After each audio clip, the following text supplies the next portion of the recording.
brokers really think about you? Hi, it's Charlie giving you your midweek or so video. Now, we're going to talk a little bit about what brokers think about you and how to get yourself into the that top sort of 3% of traders.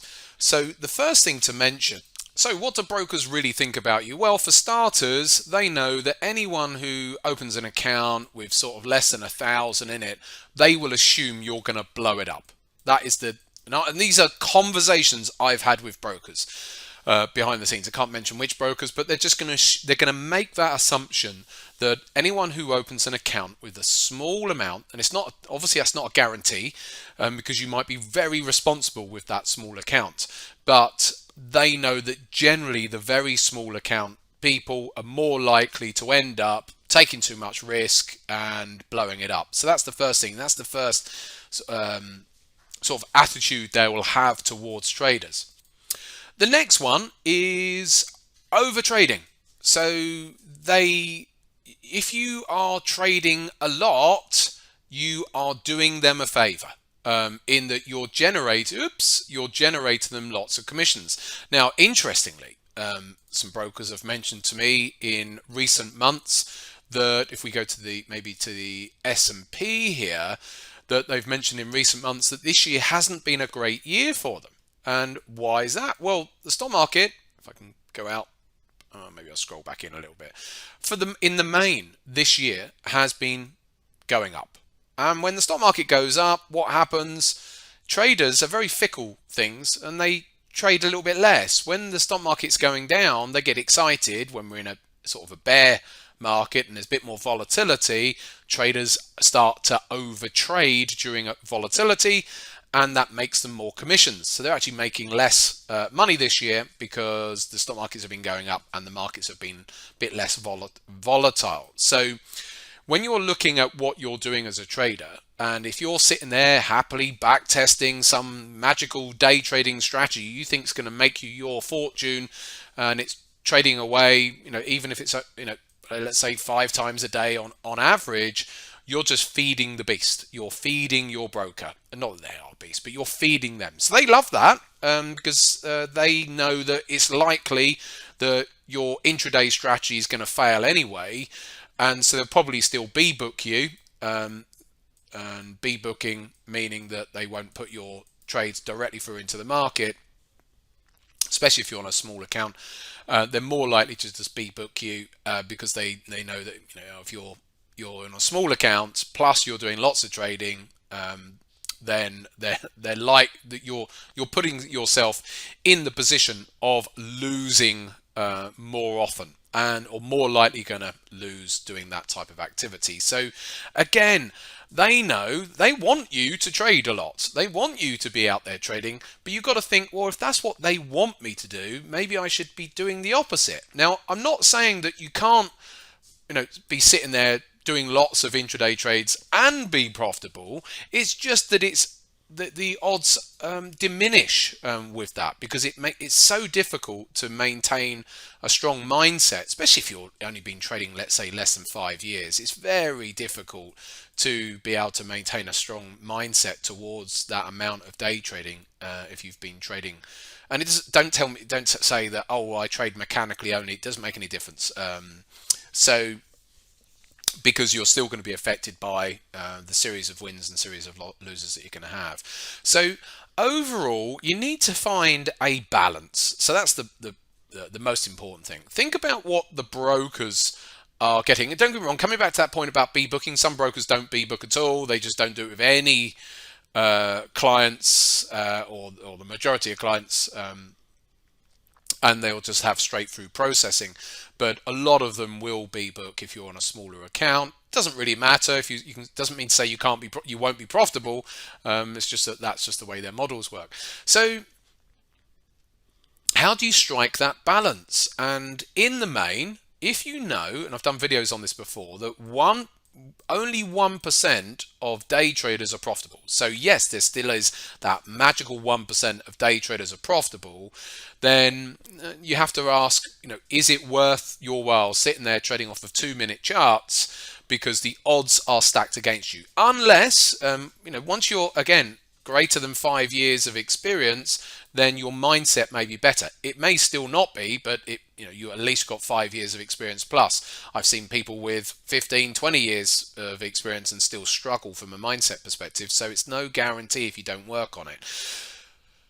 So how do you find that balance? Well, take your first thing is go up the time frames. So get away from the 2-minute charts and the 5-minute charts, and as a minimum, maybe look at hourly charts. So look at a 1-hour chart just to slow it down and to slow it down for you as much as possible. And that's from a mindset perspective. Otherwise, your mindset gets involved and you start over trading and having fear and greed and all those things if you start trading too frequently. So get a balance there. And by striking a balance, less is more, that old adage of less is more, it puts you in that modality of behaving more like a professional. Do you think professionals in the main aren't sitting there clicking away on any old move every day of the week, trading, countless times a day? So there might be a few, but again, they are a minority. And so for most people who are looking to trade or are trading and only a year in, 2 years in, you're better off maybe come to that further down the line. You can be just as profitable trading off slightly higher time frames, hourly minimum, 2-hour charts, 4-hour charts, then dailies, and you can still do more than enough trading off of slightly higher time frames. And if you're still unsure, I'm going to do some self-promotion here because Sam's just sent me over some testimonials from some kindly donated by some of our members here.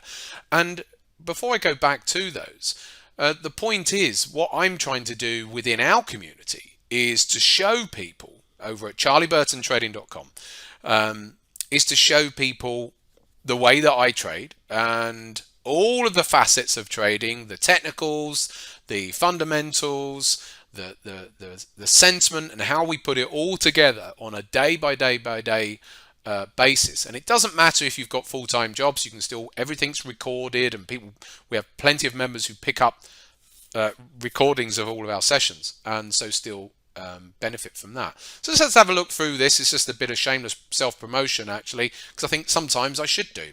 The best mentor ever from Geo here. If you want a real trader, if you want to be a real trader for the long term, this is the right place. This is a good one. This one came from someone, a guitar here, who was, these are their room names, a lot of these guys and girls. Coming from, he was previously in cryptos. So wealth is a wealth world. Oh, okay. You dive into learning path. Actually, I don't need to read through all of these. You can actually press pause and read these. So I'm just going to scroll down and then periodically stop here. So you can actually just pause and then read some of these comments here.